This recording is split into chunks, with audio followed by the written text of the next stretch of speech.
Hikaru Nakamura played a mean King's Indian defense in this game, and he's going against Boris Gelfand. Back then in 2010, he used to play the King's Indian defense a lot, and I want to show you why he was famous for that in the past. So let's get to it, and that was the end result of it. How did we get here? Let me show you. So the first moves that we played was d4, and then knight f6 initiates the Indian defense. After knight f6 by Hikaru Nakamura, we got the moves c4, g6, and then knight to c3. After knight to c3, we got bishop g7, e4, and then black does the move d6. That goes into the King's Indian defense. So you can already see the structure forming. We're either going to get the move e5 or c5 next, and Hikaru Nakamura is going to be castling, and maybe, just maybe, we're gonna see a massive attack on the king side here. So after d6, knight to f3, and then Hikaru Nakamura decided to do the best move of the position, castle king side.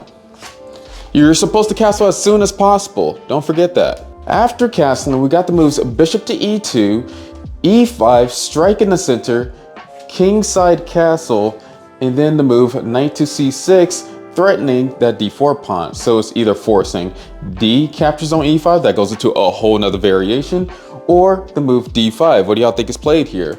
Yeah, most of the time the move d5 is played. And then Hikaru Nakamura went to knight e7, and you already know what's going to happen here. This knight is probably going to move, f5 is going to be pushed, and then a massive kingside attack is going to happen. And then white side, they're trying to do a massive queenside attack to stop black's plan. Let's see who's faster. Let's see who has the most time. After knight e7, we got the move knight to e2, knight to e8, and then b4. And you already know Hikaru Nakamura's plan because I've already said it, f5. Striking the center, especially this e4 pawn. And then with f5 too, you're striking the pawn chain that's going to form after the move f3 happens. So after f5, then white didn't care about f5, and they just started their own little attack on this pawn chain, the c7, d6, e5 pawn chain, doing the move c5. After c5, knight to f6, f3. Now everything is ultra connected, and that's when, and to all the people who plays the King's Indian attack, when you see the move f3, that's usually assigned to do f4, which goes into your other pawn break that's going to be in the future, g5, g4, hitting this f3 pawn. And maybe this h pawn is going to help you out with that. So after the move f4, we have knight to c4 and g5. After g5, a4, knight to g6. I just want to let y'all know that this is still opening theory, even though that we're in 14 moves. So if you're playing the King's Indian defense, you got to be mindful that there's a lot of theory. They've went over this pretty much the previous decades already, and you just have to be very careful. Because if you look at this position, no material, everything is equal. King safety, pretty much equal. I guess not equal for the white pieces, but white is going to get a massive attack on the queen side. Development is about the same. Pawn structure is about the same. I don't know if you can see that side. Pawn structure is the same. Center control is the same in space. So that's why you just have to keep constant alert on. The camera just cut off on me, but you got to keep constant alert of the things that are changing in this position. So after the move knight to g6, then we have bishop to a3 and bishop to f7, and you're going to see what's going to be planned pretty soon. So we got the person, what's his name? Boris Gelfand decided to attack the queen side a little bit differently by doing a move b5. And then Hikaru Nakamura stopped the attack on the queen side by taking. And after bishop takes on c5, we got the move by Hikaru Nakamura, we got h5. Because here's the thing. Black, on the other hand, wants to get a massive attack on the king side, but they have to be patient enough to get a successful attack. There's a big difference between a premature attack and a successful attack. That's why you can't pull any punches. Usually, if this attack isn't successful, especially for the black pieces, they are not going to be winning this game, because then the queen side is already going to be overtaken by the white pieces here. And taking that pawn kind of stalls the attack that is happening on the queen side. And you already know they got this bishop on c5, these two knights on c3 and c4. This bishop is doing nothing yet, but it can get on this diagonal of our king that's on g8, this a2 g8 diagonal in the future, maybe doing queen b3. Anything can happen in the World Wrestling Federation, and that's why you got to be very cautious when you're playing this type of opening. And so after, what do we got? After the move by white, a5, what do y'all think is going to be played next here? If you pause the video, could you guess it? Well, we have the amazing move g4. Then after g4, b6. When you're looking at this opening, just remember this: the computer is not going to be on your side, especially if you're playing the black side, because they hate your position, even though that is a legitimate opening and it has been played for over hundreds of years now.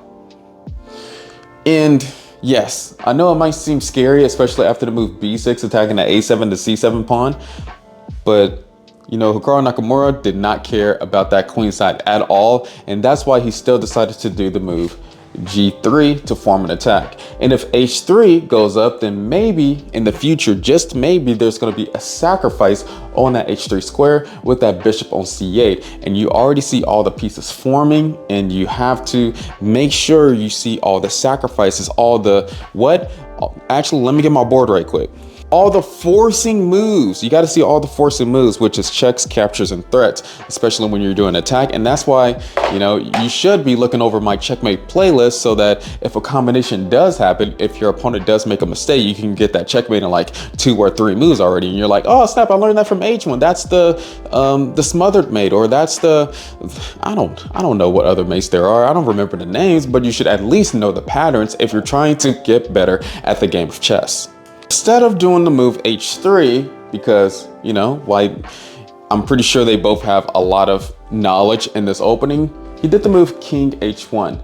And then after king h1, let me move this board over here. After king h1, we got the move bishop to f8. Maybe this rook is going to be going on the h file to attack that king in the future. And it's good to keep that imagination up, to be creative, because you never know what's going to happen in this position. So after the move bishop to f8, then we got the move d6, because white wants to keep on attacking on the queen side, distracting black with their threats. And that's why Hikaru Nakamura pretty much consented to taking that pawn on b6 with the a pawn.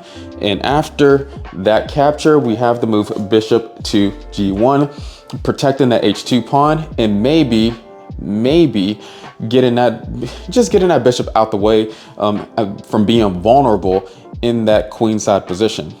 After bishop to g1, we got the move knight to h4, and then white did the move rook to e1. And what if I told you in this position it is equal? Like, it's triple zeros by the computer standards. Would you think that I'm crazy? Which I wouldn't mind it, because on human standards, there's still a lot of pieces on the board. There's captures that are here. There's a lot of tension on the queen side. Black is still attacking on the king side, and nobody knows what's going on here but Hikaru Nakamura, which that's why he did the move, which is pretty explosive. Knight takes on g2, which is still primarily equal. I know the computer gives black like a smidget of advantage, but it's still equal. Until Boris Gelfand did the wrongest move possible. He was supposed to take the knight with the king with g2, but if you get sacrificed on by Hikaru Nakamura, I think most people wouldn't even take that knight. They would just trust, hey, he already got it. That's pretty dangerous. Probably the only person that would take the knight is Magnus Carlsen. But in this position, what happened was D takes on c7. And now white's position is completely busted. And we're gonna figure out what Hikaru Nakamura did next. Just to give you a reminder, this was before Hikaru Nakamura's streaming career, and this was all the way back in 2010 when he used to play the King's Indian defense a lot. And so after D took on c7, we have the move knight takes on e1. And yes, what is the threat? if pawn takes queen to promote their queen, g2 is checkmate. And we already know on this channel how pawn checkmates are disrespectful. Like never get caught with a pawn checkmate.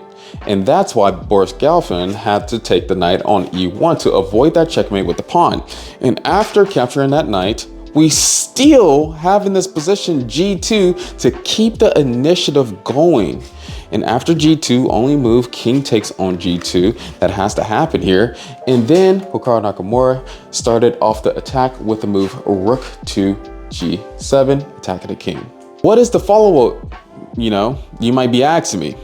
Or you might be thinking to yourself, because when you're playing chess, you got to constantly ask yourself questions like, what is going on here? Who is faster? Am I losing? And that's a good question to answer too, if you're losing or not, because if you're losing, then you're going to have to figure out ways to bring yourself back into the position, because most human players don't know how to convert a win. They don't know how to convert a winning position into an actual win.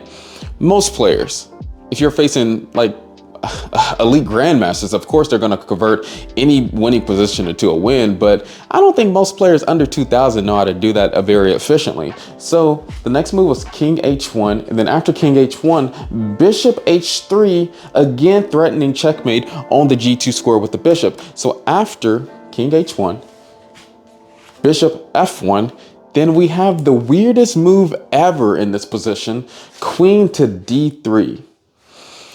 Man, why can't Hikaru Nakamura just come back to classical chess and play his King's Indian defense again?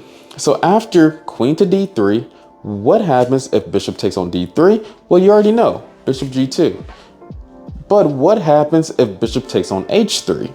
Well, after bishop takes on h3, queen takes on f3, bishop g2, and queen takes on g2, which would be checkmate. So there's a lot of sacrifices going on, and that's why Boris Gelfand just took the pawn on e5 and was like, okay, what are you gonna do now? My knight is defending the f3 pawn. I'm not gonna take either your queen or your bishop because they're both traps. And what happened next was Hikaru Nakamura was like, okay, I'm just gonna capture your bishop on the f1 square.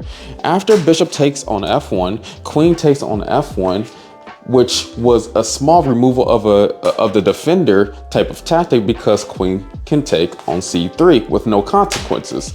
That queen was on e1 defending that c3 knight, but now it is not, and we are up in this position. We got a massive attack. The material is almost the same, not quite. I think white is still up about one pawn, but there is a lot of tension, not only on that rook on a1, but on that a file. Boris Gelfand just did the move rook c1 and just lost another piece on e5, because why not? You're already being attacked. You got to slow down the attack by a little bit. And so after rook c1, you kind of figure out the plan of your opponent, especially promoting that pawn into a queen, which I'm not going to get the queen out because it's going to be taken in the next move with rook takes on c8. After rook takes on c8, rook takes on c8, and then we have the weirdest move ever, queen e6. And by weird, I mean really good. After queen to e6, the opponent resigned in this position. Let me explain. I didn't get to use my stick at all in this position, but after queen to e6, attacking a rook, and +2, this queen on f1 isn't really doing anything. Let's say the next move was queen c4, and then queen takes on c4, rook takes on c4, b takes on a5. That is a winning endgame for the black pieces, since black is literally up a whole knight on f6. And we can't underestimate that. And we got a rook on g7 covering this whole file. The only thing that's good about white's position is this protected passed pawn on e4, but even that is not gonna hold the position for white, since there's gonna be 2 extra pawns on the b file and on the a file when black eventually takes the a5 pawn. And you might be thinking, okay, why can't we just take b6 right now? Because the queen is attacking the c8 rook. They don't have time to. The game is done. The game is over. And that's the famous King's Indian defense by Hikaru Nakamura. Learn from him. Learn from Grandmaster Games. Go to the next video.